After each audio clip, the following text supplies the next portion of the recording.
네, 또 한 주간 어떻게 보내고 있나요?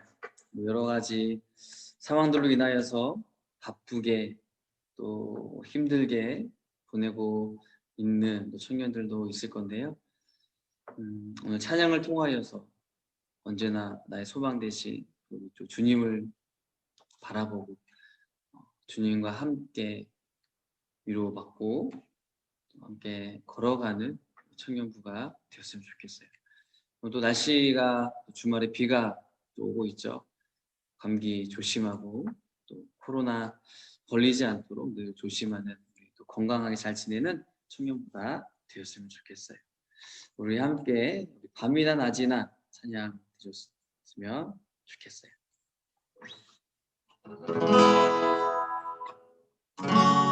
나의 소망 되신 주를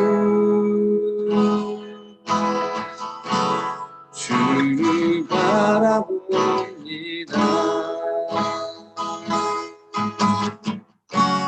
다시 오신 나의 왕 예수 주를 기다립니다. 다시 한번 고백해볼까요? 나의 소망 되신 주, 나의 소망 되신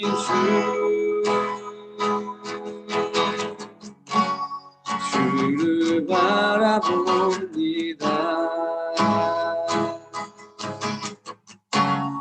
다시 오신 나의 왕 예수 주를 기다립니다. 밤이나 낮이나 어제나 오늘도 영원히 주만 찬양해. 괴롭고 슬플 때 낭망하여 넘어져도 언제나 주만 찬양하겠네. 밤이나 낮이나 어제나 오늘도 영원히 주만 찬양해.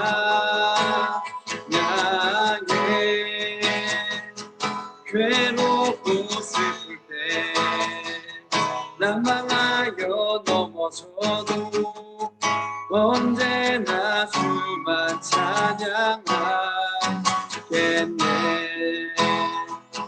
밤이나 낮이나 어제나 오늘도 영원히 주만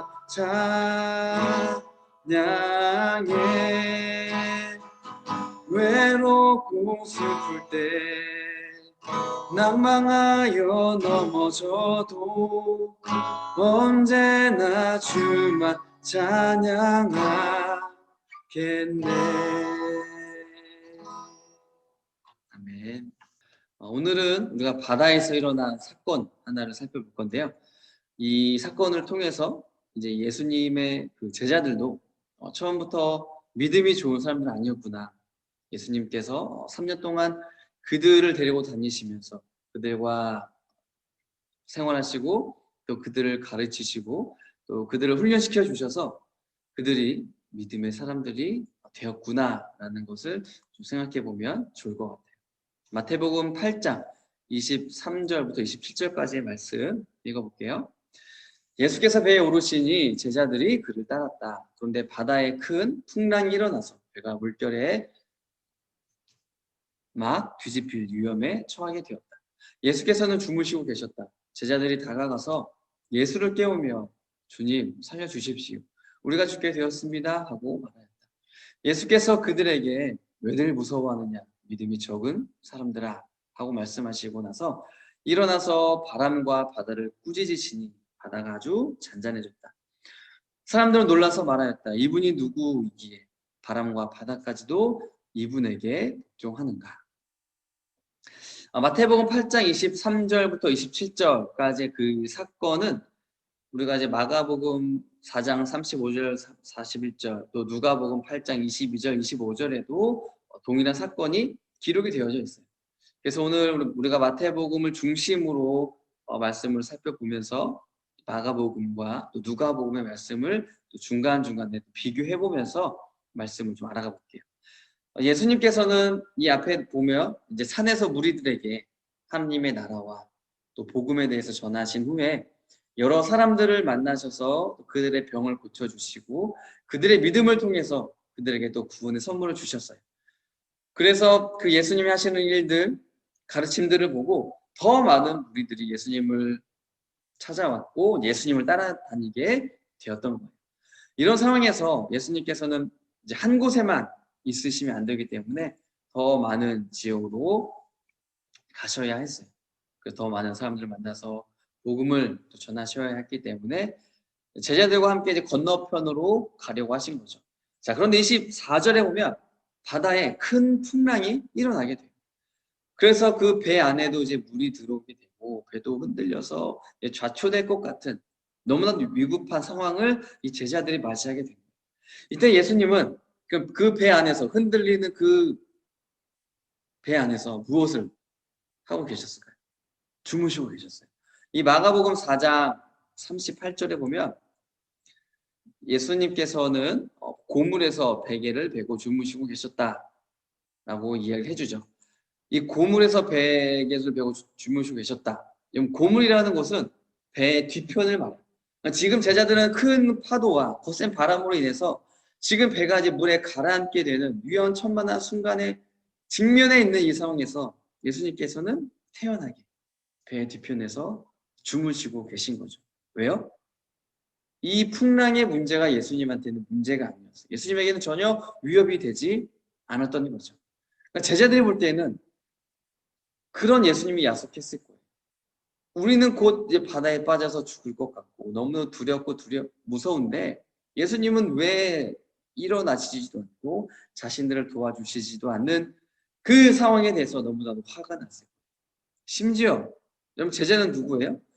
예수님이 제자들 중에 대부분은 바다에서 고기를 잡는 사람들, 어부 생활했던 사람들 예수님이 제자로 불렀단 말이죠.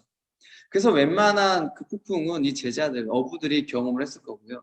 또 어떻게 하면 이 상황 속에서 배가 뒤집히지 않게 또 가라앉지 않게 하는지 그 경험상 알고 있었단 말이에요.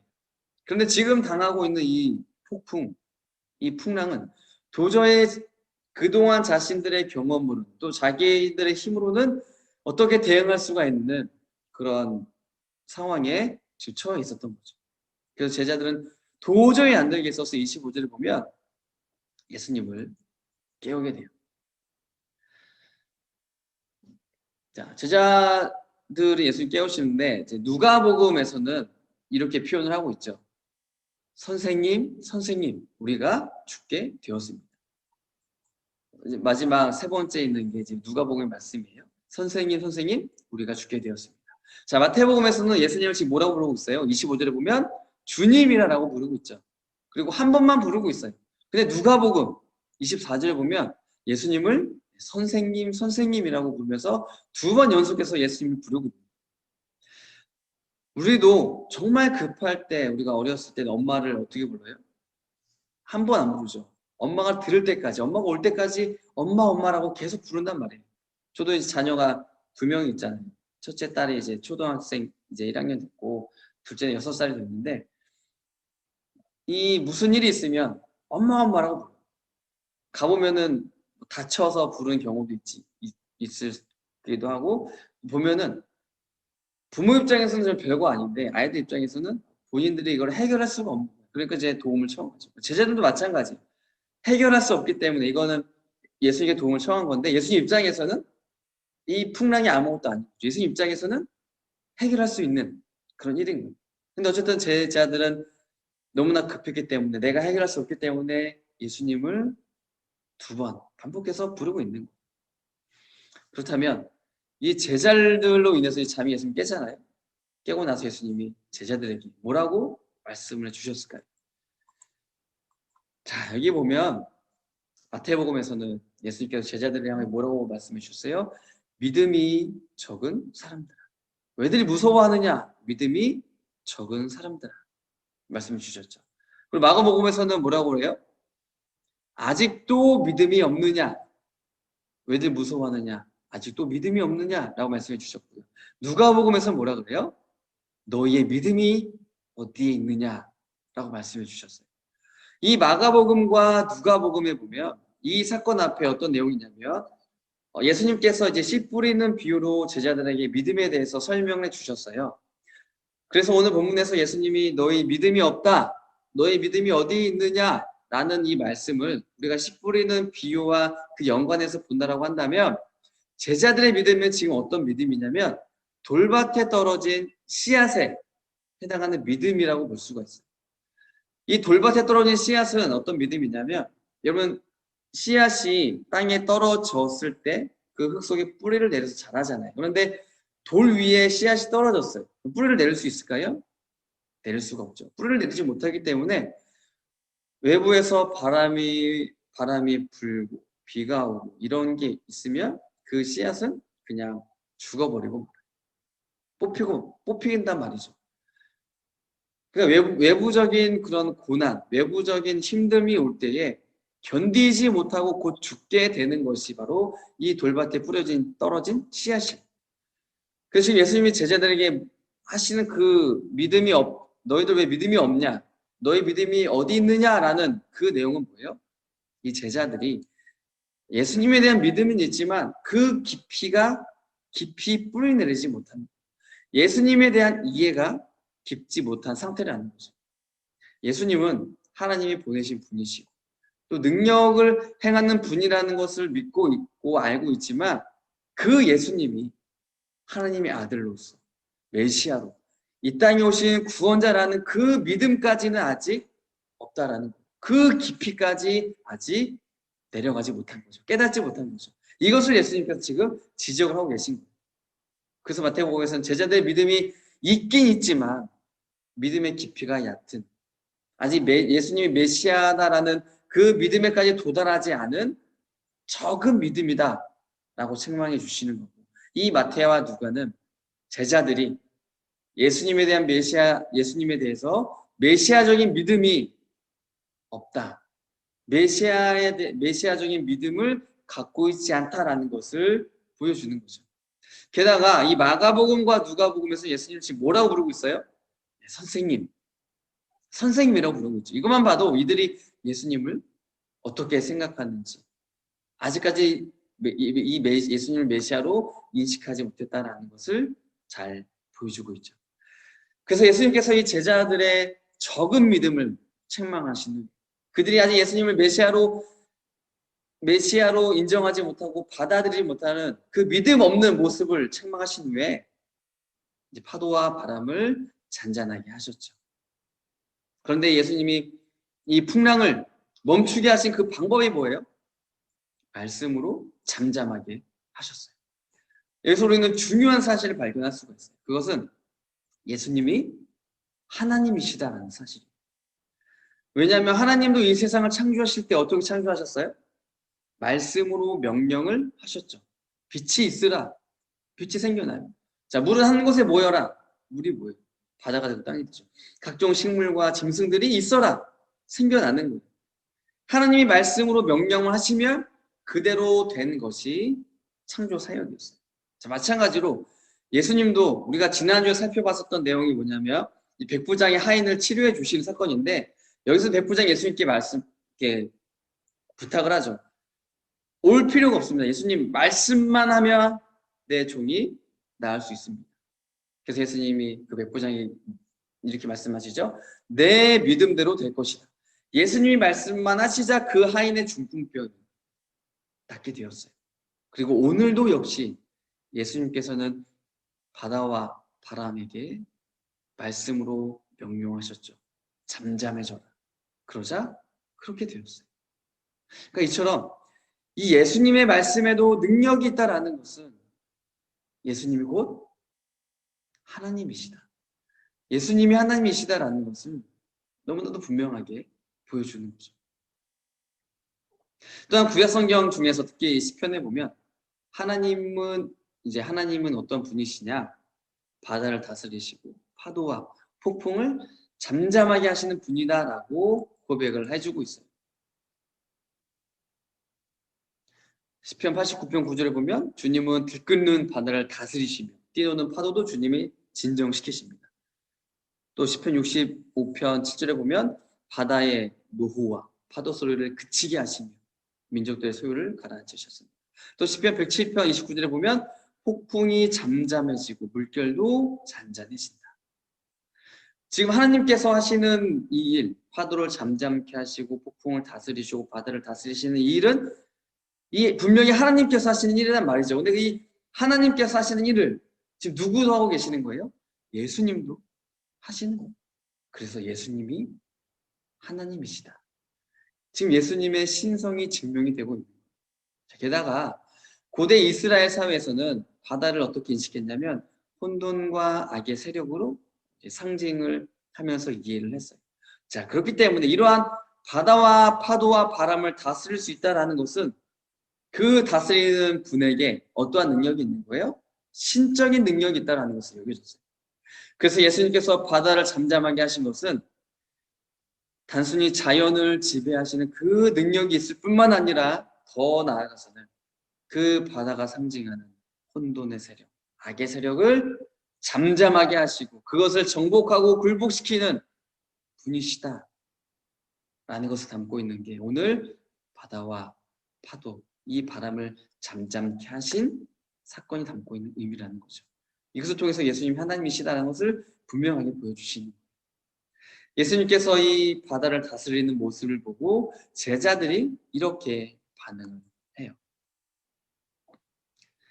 자, 제자들은 지금 이제 풍랑을 잠잠케 하신 예수님을 보고 뭐라고 해요? 이분이 누구이기에 이러한 일도 가능한가? 반응하죠.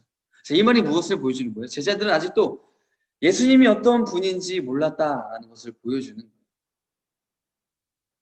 제자들은 예수님께서 많은 이적을 행하신 것을 직접 눈으로 봐왔잖아요. 심지어는 좀 전까지만 해도 폭풍으로 인해서 자신들이 죽을 것 같은 그 위험에 처해 있는 상황 속에서 예수님이 잠잠케 해주심으로 구원해 주셨어요.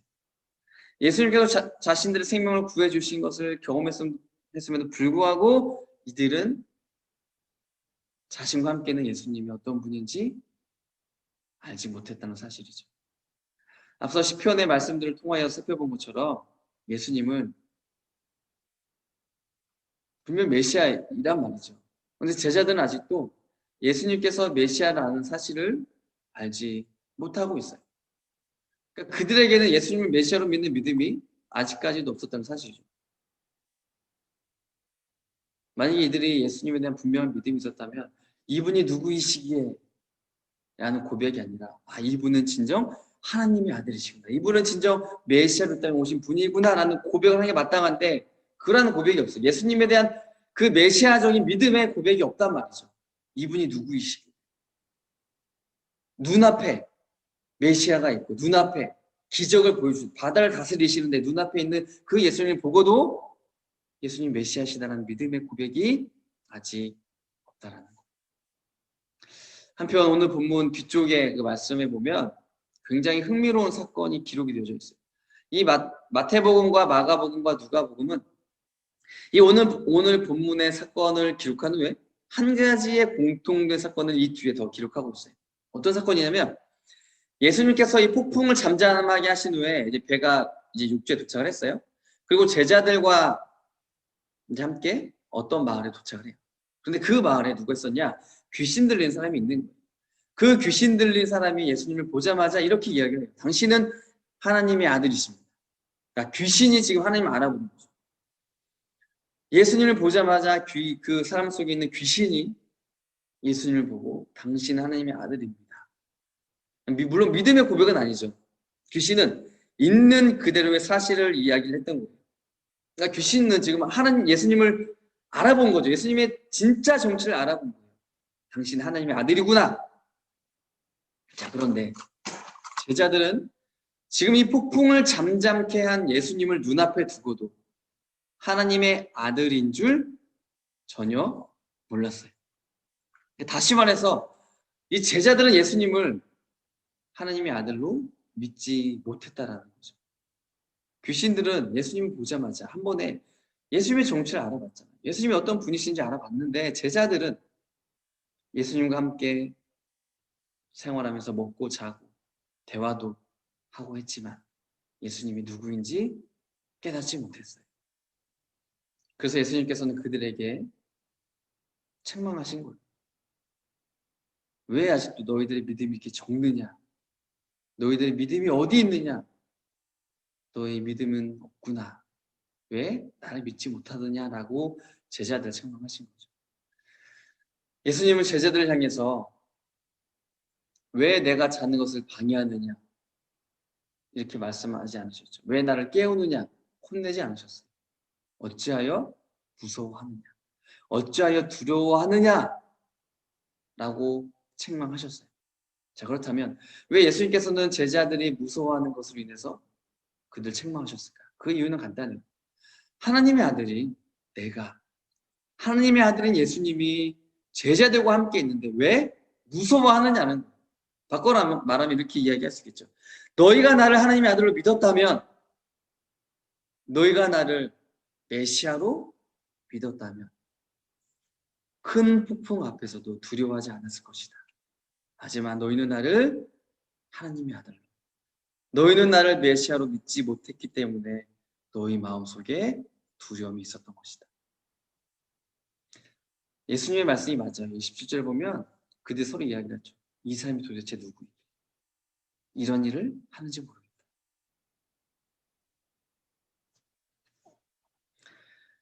이 제자들의 반응을 보고 또 예수님은 제자들을 한 그 책망을 보고, 자, 제자들의 정상적인 반응은 어떠한 모습을 보여야 됐을까? 뭔가 반성하는 그런 모습이 있어야 되지 않을까요? 두려워하느냐 책망받았죠. 믿음이 없냐라고 책망받았죠. 그러면 뭔가 우리의 믿음이 정말 부족하구나, 우리가 예수님에 대해서 아직 잘 몰랐구나, 또 그런 모습이 있어야 되는데 그러한 모습이 아직까지 없다라는 거예요. 아직까지 예수님을 믿지 못하는 것이 제자들의 모습이에요. 오늘 우리가 봤을 이 사건을 통해서 두 가지 기억을 했으면 좋겠어요. 첫 번째는 믿음이 있는 자가 되자. 제자들은 예수님의 가르침을 듣고 하시는 기적들을 봐왔어요. 하지만 그럼에도 불구하고 그들은 예수님이 하나님의 아들로 오신 메시아시다라는 것을 알지 못했고 그 믿음이 없었어요. 자, 우리 역시도 교회를 다니잖아요. 교회에서 말씀을 듣고 찬양하고 기도하고 우리가 예배를 드리지만 정작 예수님이 나의 죄를 용서해 주시기 위해서 이 땅에 오신 구원자시라는 깨달음이 없을 수도 있고요. 내 안에 믿음이 생기지 않을 수도 있어요. 그리고 결국 우리 역시도 오늘 본문에서 예수님으로부터 믿음이 적다라고, 믿음이 없다라고, 믿음이 어디 있느냐라고 책망받을 수밖에 없는 거죠. 저는 우리 청년들이 제자들처럼 믿음이 없는 자, 믿음이 적은 자가 아니라 나중에 보면 이 믿음이 없고 적은 자들이 어떻게 돼요? 예수님에 대한 분명한 믿음을 고백을 하고 자신의 생명까지 예수님께 드리잖아요. 지금 혹시 내게 믿음이 없을지라도, 지금 내게 믿음이 적을지라도 우리가 이 청년부 시절을 지내면서 하나님의 말씀을 들음을 통하여서 제자 믿음이 없었다가 적었다가 믿음이 나중에 분명한 고백을 쓰던 제자들처럼 우리 역시도 예수님에 대한 분명한 믿음을 갖고 그 믿음을 고백하고 구원받는 하나님의 자녀들이 다 되었으면 좋겠어요. 두 번째 기억할 것은 예수님은 하나님이시다. 하나님께서는 이 세상을 창조하실 때 말씀으로 창조하셨어요. 그리고 창조주이시기 때문에 모든 만물을 다스리시죠. 특히 바다와 파도와 바람도 하나님의 말씀에 순종을 해요. 그런데 예수님께서도 오늘 본문에서 또 백부장 하인의 사건을 통하여서 말씀으로 모든 일들을 감당해 나가시죠. 파도와 바람을 잠잠케 하시고 다스리셨어요. 게다가 바다가 또 상징하는 이 혼돈의 세력, 이 악의 세력을 상징한다고 하는데 예수님께서 이 바다를 다스리시면서 동시에 혼돈의 세력과 악의 세력을 다스리시는 분이시다 하는 것을 우리에게 보여주셨어요. 자, 그렇기 때문에 예수님은 누구시죠? 예수님은 하나님이세요. 왜요? 지금 예수님이 하시는 이 일들, 말씀으로 파도와 바다를 잠잠케 하시는 그 일들, 이 일들은 오직 누가 하실 수 있냐? 하나님 외에는 하실 수 없는 일이기 때문입니다. 이 땅 위에 나의 죄를 용서하기 위해 십자가에서 죽으러 오신 그 예수님이 곧 하나님이시다라는 사실을 우리가 믿음 가운데 고백하는, 깨닫는 청년부가 되었으면 좋겠어요. 그래서 하나님께서는 우리가 살아가는 날 동안에, 우리가 걸어가는 이 삶 속에서 지금도 나의 믿음을 보기를 원하세요. 믿음이 있는가? 없는가? 믿음이 적은가? 믿음이 확실한가? 하나님은 지금도 나의 믿음을 보기를 원하시죠. 저와 여러분들이 오늘 본문의 이 제자들처럼 믿음 없는 사람들이 아니라 믿음이 있는 제자들이 다 되기를 바라요. 그래서 어떤 힘든 상황 속에서도 두려워하지 않고, 절망하지 않고, 낙심하지 않고, 하나님의 아들이신 그 예수님을 믿는 믿음을 갖고 하루하루를 감사하면서 또 더욱 힘내면서 은혜 가운데 살아가는 우리 청년부가 다 되기를 소망합니다. 제가 잠시 기도하겠습니다. 참 좋으신 하나님 감사합니다. 오늘 풍랑을 잠잠케 하신 이 사건 가운데 제자들의 그런 믿음 없는 모습을 우리가 살펴보았습니다. 예수님의 부르심을 받아 예수님의 제자가 되었고 예수님의 가르침을 받았고 하신 일들을 보았지만 여전히 예수님에 대해서 하나님의 아들로 이 땅에 오셨구나, 우리를 구원하러 오신 메시아시구나라는 믿음이 제자들 가운데 없었습니다. 하나님, 우리 가운데도 여전히 믿음이 없는 우리 청년들이 있을 수 있습니다. 그러나 예수님이 그러한 제자들을 3년 동안 가르치시고 훈련하시고 함께 하시면서 결국에는 믿음 없는 자들, 믿음이 적은 자들을 예수님에 대한 분명한 믿음을 갖도록 은혜를 베풀어 주셨습니다. 우리 청년부들이 한 사람 한 사람이 이 청년부 안에서 신앙생활하면서 함께 교제하며 나아가는 이 시간들 속에서 분명한 믿음을 가질 수 있도록, 내가 죄인이다라는 분명한 고백과 함께 나의 죄를 용서하시기 위해서, 나를 구원하시기 위해서 이 땅에 오셔서 십자가에서 죽으신 그 예수님, 그 예수님이 나의 유일한 구원자시다라는 분명한 믿음의 고백, 확실한 믿음을 가질 수 있는 우리 모든 청년부 한 사람 한 사람 될 수 있도록 주님 은혜를 도와주세요. 그래서 우리 청년부 한 사람 한 사람의, 청년부 전체가 다 구원받은 하나님의 자녀로 은혜를 입고 그렇게 이 땅 가운데서 살아가게 도와주세요. 그리고 하나님은 지금도 나와 함께 하신다는 사실, 우리의 삶을 살다 보면 많은 어려움들이 있습니다. 특히나 코로나19로 인하여서 많은 어려움을 당하는 청년들, 자기의 직장 생활하면서 또 사업을 하면서 또 취업 준비를 하면서 자격증 준비를 하면서 또 학교 공부를 하면서 하나님, 너무나도 여러 가지 힘든 상황 속에 처해 있습니다. 주님, 우리가 이 상황 속에서 어떻게 견디고 어떻게 헤쳐나갈 수 있습니까? 하나님, 이 외로운 상황 속에서, 이 고독 속에서 하나님, 우리가 무엇을 바라보고 의지하며 나아갈 수 있습니까? 우리 청년부 의지해야 될 것, 바로 나와 함께 하시는 이 땅에 메시아로 오신 그 예수님이십니다. 그 예수님이 나와 함께 하십니다. 두려워하지 않게, 무서워하지 않게, 좌절하지 않고 절망하지 않게, 낙심하지 않게, 힘들어하지 않게 주님과 함께 동행하고 하나님의 위로를 받으며 주님께서 힘 주심으로 다시 힘을 내서 한 걸음 한 걸음 걸어가고 또 내가 할 수 있는, 내가 해야만 하는 그 일들을 지혜롭게 잘 헤쳐나가는 우리 모든 청년부들 다 될 수 있도록 하나님 함께 해주세요. 지금 우리가 모이지 못한 상황이 있지만 하나님은 여전히 언제나 그들과 함께 하십니다. 그 사실을 기억하고 늘 하나님을 사랑하고 하나님의 은혜 가운데 나아가는 청년부가 될 수 있도록 도와주세요. 감사하며 예수님의 이름으로 기도드립니다. 아멘.